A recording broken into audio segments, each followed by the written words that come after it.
அனில் வந்து cocoa and sugar 3:2 ரேஷியோல mix பண்றது. Coffee and sugar 7:3 ரேஷியோல mix பண்றது. அண்ட் ரெண்டு மிக்சரும் இந்த முதல் மிக்சர் அண்ட் ரெண்டாவது மிக்சரை 2:3 ரேஷியோல மிக்ஸ் பண்றது. இப்போ இதே அளவுக்கு அவர் பாலும் கலந்து போடுறாரு. வாவ். அப்போ இந்த ஹோல் மிக்சர்ல எவ்வளவு சுகர் இருக்கும்? இது கேட்ல கேட்டிருக்காங்க, ஆன்சர் பண்ணுங்க. இப்போ மிக்சர் A 2 kgன்னு வச்சுக்காங்க, மிக்சர் B 3 kgன்னு வச்சுக்காங்க.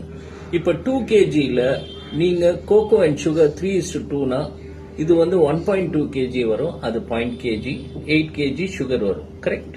Now 3 kg of mixture B எடுங்க. அதுல வந்து உங்களுக்கு காஃபி 7 அண்ட் சுகர் 3. அப்ப காஃபி வந்து 2.1 kg வரும், சுகர் வந்து 0.9 kg வரும். இப்போ இந்த 2 kg 3 kg சேர்த்தா மொத்தம் 5 kg. இதுக்கு ஈக்குவல் அளவு பால் போடுறீங்க, அதுவும் 5 kg. அப்போ மொத்தம் உங்க